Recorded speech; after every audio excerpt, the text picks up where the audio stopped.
स्वर संधि है उस स्वर संधि के 5 भेद हैं। तो उनके 5 भेद कौन से हैं? तो थोड़ा सा हम वर्णमाला से जोड़ करके देखते हैं पहले कि अगर हम स्वर संधि कह रहे हैं तो इसका मतलब इसका संबंध किससे है? स्वर से है, जो हम लोगों ने ये वाला पढ़ा था। इसमें यहां पर ये पिछले क्लास में हो चुका है, ठीक है ना। तो यहां पर 5 नियम मैंने आपसे कहे थे। और स्वर संधि कब होगी? जब पूर्व पद के अंत में और उत्तर पद के आरंभ में दोनों जगहों पर स्वर हो। इसका मतलब पहले लिखे हुए शब्द के एंड में और बाद में लिखे हुए शब्द के स्टार्ट में दोनों जगहों पर अगर स्वर है तो इनके पास आने से, इन दोनों स्वरों के पास आने से जो चेंज आएगा और चेंज आने के बाद जो एक नया शब्द बन जाएगा, तो हम कहते हैं कि वहां पर क्या हुई है? संधि हुई है, ठीक है। और अगर ये दोनों के दोनों स्वर हों तो वो संधि क्या कहलाती है? स्वर संधि कहलाती है। अब ये जो स्वर संधि है तो इसका संबंध किससे हुआ? फिर तो स्वर से हुआ, व्यंजन से तो नहीं हुआ। तो स्वर कौन से हैं? थोड़ा सा वर्णमाला रिवाइज कीजिए कि आपने वर्णमाला में पढ़ा था मूल स्वर और सजातीय स्वर। मूल स्वर कितने थे? 4। मूल क्यों कहते थे उनको? क्योंकि वो किसी और से मिलकर नहीं बने थे। तो कौन से थे? अ, ई, उ और री। उसके बाद सजातीय स्वर कौन से थे? सजातीय स्वर वो थे जो अपने ही जैसे स्वर के साथ मिलकर के बने थे। जैसे अ के साथ मिलकर के बड़ा अ बना देता था, ठीक है। और ई के साथ मिलकर बड़ी ई बना देते थे। जैसे यहाँ पर मूल स्वर है तो अ और अ मिलकर के बड़ा अ, फिर ई और ई मिलकर के बड़ी ई, और उ मिलकर के बड़ा उ। तो आ, ई और उ ये हो गए सजातीय स्वर। उसके बाद विजातीय स्वर थे जिनको हम संयुक्त स्वर भी कहते थे। विजातीय क्यों कहते थे? क्योंकि दो अलग अलग स्वर जुड़ करके फिर एक नया स्वर बना रहे थे। जैसे यहां पर देखिए ए है, ए कैसे बना था? अ और ई को मिलाकर। आय कैसे बना था? अ और ए को मिलाकर। और ओ कैसे बना था? अ और ओ को मिलाकर, ठीक है। मतलब अ और उ को मिलाकर। और औ कैसे बना था? अ और ओ को मिलाकर के। तो ये विजातीय स्वर थे जिनको हम संयुक्त स्वर कहते थे, ठीक है। तो इनसे संबंधित मामला चलेगा तब वो क्या कहला रहे हैं हम? स्वर संधि। अब देखिए स्वर संधि के 5 भेद होते हैं। सीधे सीधे आपके यहां प्रश्न आता है कि स्वर संधि के कितने भेद हैं? तो स्वर संधि के हैं 5 भेद। कौन कौन से हैं? पहला दीर्घ स्वर संधि, दूसरा गुण स्वर संधि, तीसरा वृद्धि स्वर संधि, और चौथा अयादि स्वर संधि, और पांचवा यण स्वर संधि, ठीक है।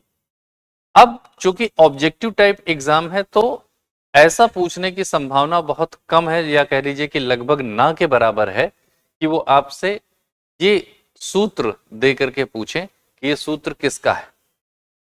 क्योंकि अगर लिखा है कहीं अकह सवर्णे दीर्घ, तो कॉमन सेंस से कोई भी बता सकता है कि जब यहां दीर्घ लिखा हुआ है तो ये दीर्घ संधि का होगा। अदे गुण अदगुण, जब गुण लिखा है तो ये गुण संधि का होगा। वृद्धिरादेश वृद्धि रेच जब लिखा हुआ है तो वृद्धि लिखा है तो वृद्धि संधि का होगा। एचो अय वाया वाह, बस इसी में थोड़ा सा कंफ्यूजन हो सकती है, लेकिन इको यणच में यण आ ही रहा है तो यण संधि है। तो कोई भी कॉमन सेंस से बता देगा कि कौन सा सूत्र किस संधि से संबंधित है। अब अगला प्रश्न ये उठता है कि आखिरकार ये सूत्र होता क्या है? ये तो समझ गए कि ये सूत्र इससे संबंधित है, लेकिन ये सूत्र क्या है? तो सूत्र को इंग्लिश में कहते हैं फॉर्मूला। जैसे आप लोगों ने मैथ्स पढ़ी होगी तो मैथ्स में भी फॉर्मूला होता है, सूत्र होता है। ए प्लस बी का whole square is equal to A square plus B square plus 2ab। तो क्या आप हर बार इस फॉर्मूला को डिराइव करते हैं? नहीं। आप क्या करते हैं? सम्स जब आप सॉल्व करते हैं तो उस समय आप इस फॉर्मूला को सीधे अप्लाई करते हैं, और इसी सेंस में अप्लाई करते हैं कि अगर कहीं पर भी a प्लस बी का होल स्क्वायर है तो वो a square plus B square plus 2ab होगा, ठीक है। डिराइव नहीं करते बार बार। तो ये जो है ये संस्कृत का सूत्र है, संस्कृत में फॉर्मूला है।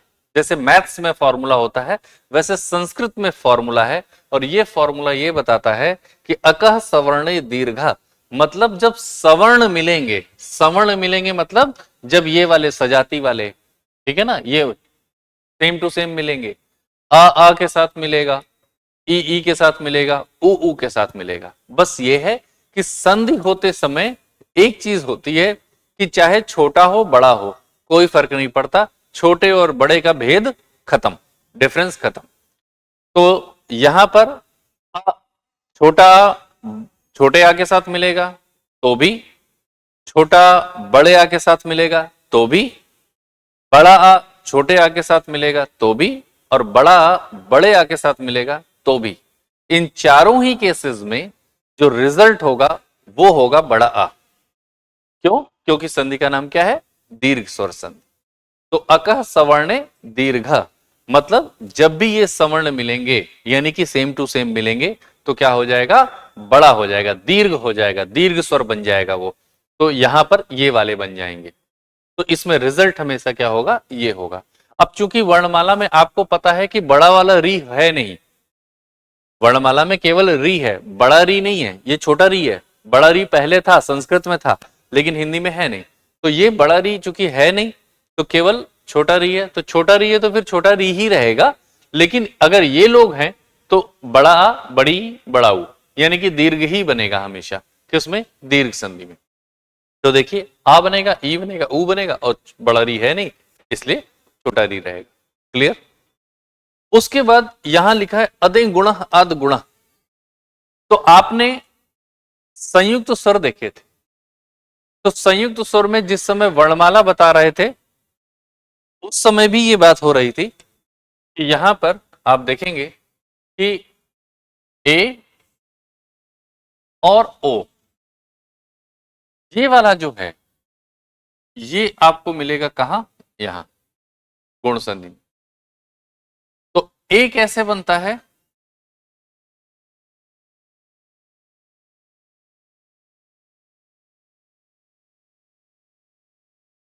आ प्लस ई, और ये क्या है? आ प्लस ए, ये क्या है? आ प्लस ऊ, और ये क्या है? आ प्लस।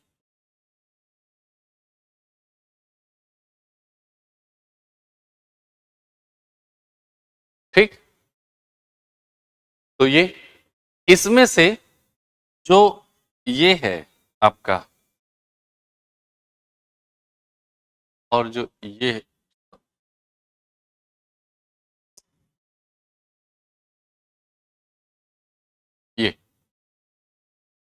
ये किससे हैं? जहां ए और ओ की बात हो रही। तो यहां जरा देखें, स्वर और स्वर आएंगे। मैंने आपसे क्या कहा था कि जब दो स्वर पास पास आए और कुछ चेंज आ जाए, तो जो चेंज आ जाता है उसी को क्या कहते हैं? संधि कहते हैं। तो जब अ और ई पास पास आ जाएंगे तो वो ए बन जाएंगे, और जब अ और उ पास पास आएंगे तो वो ओ बन जाएंगे, और यही संधि क्या कहलाती है? गुण संधि कहलाती है। ठीक है। उसके बाद देखिए वृद्धिरा दैच, वृद्धिरेच। तो यहां देखिए अय की मात्रा है दैच में, ठीक है, और यहां पर ए की मात्रा है अदे में। तो इस वाले में ए की मात्रा आती है और वृद्धि संधि में हमेशा अय और औ की मात्रा आती है। तो इसका मतलब यह हुआ कि वृद्धि संधि वाले कौन से हैं? ऐसे कौन से हैं जिनमें वृद्धि संधि होगी? तो देखिए एक ये वाला है जिसमें वृद्धि संधि हो रही है, और एक ये वाला है। तो इसमें होती है ब्लू कलर वाले में वृद्धि संधि। इसका मतलब जब जब ए और ए पास पास आएंगे तो वो अय में बदलेंगे, और ये अय में बदलना ही क्या कहलाता है? वृद्धि संधि कहलाता है। ठीक। उसके बाद एचो अय वायावह, ये सूत्र ये बताता है कि यहां पर अगर हम देखें तो ए आ रहा है, और ए जो होता है वो अय में चेंज होता है। अब आप कहेंगे कि ये अय कहां लिखा है? ये तो एस लिखा हुआ है। तो ये जो एस लिखा हुआ है ये लिखा तो एस जाएगा, लेकिन इसको बोला जाता है छोटा वाला आ। ठीक, ये बनता है विसर्ग संधि से। जब हम लोग विसर्ग संधि पढ़ेंगे तो वहां पर ये वाला पॉइंट आएगा कि कैसे ये अ बन जाता है। अ जो है वो एस, तो छोटा वाला आ बोला जाएगा लेकिन लिखा नहीं जाएगा। तो एच ओ आय वाया वा, तो ए आएगा तो वो आय में बदलेगा। तो इसमें देखिए क्या बदलता है, आय, आय, आओ, आओ। इस तरीके के चेंजेस होते हैं किसमें, अयादि संधि। और इको यणची, इसमें क्या होता है, इसमें ई आता है जो कि या में बदलता है। तो ई आएगा, कहां आएगा, डी वाली जगह पर। डी मतलब पहले लिखे हुए शब्द के एंड में। ए आएगा तो आय बन जाएगा, ई आएगा तो या बन जाएगा, और वो या ये। ठीक, अब एक चीज जो नोटिस करनी है वो ये कि अगर हम इस अर वाले को हटा दें थोड़ा सा, अभी थोड़ा किनारे करके चलते हैं, तो आप यहां पर देखेंगे कि स्वर स्वर पास में आ रहे हैं, स्वर ही बन रहा है।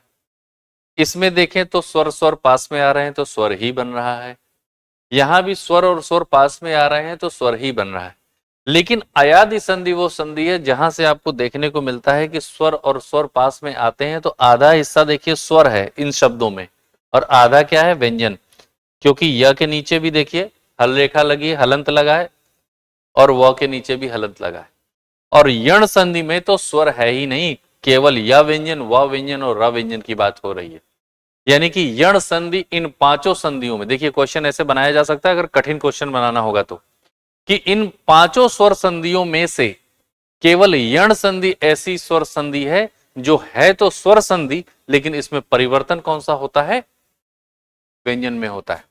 ठीक है, इस तरीके से अब हम लोग एक एक संधि यहां से शुरू करेंगे और उसके नियम को देखेंगे, उसके एग्जाम्पल्स को देखेंगे, उसके एक्सेप्शंस को देखेंगे, कंप्लीट करेंगे।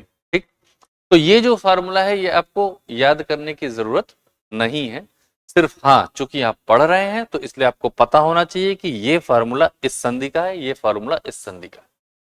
सीधे अप्लाई करेंगे, इसको बार बार डिराइव नहीं करेंगे। डिराइव करना है तो संस्कृत में जाना पड़ेगा। ठीक है, तो हमें हिंदी से मतलब है। अब एग्जाम की तैयारी को और बेहतर करने के लिए हमारे चैनल को लाइक, शेयर और सब्सक्राइब करना ना भूलें।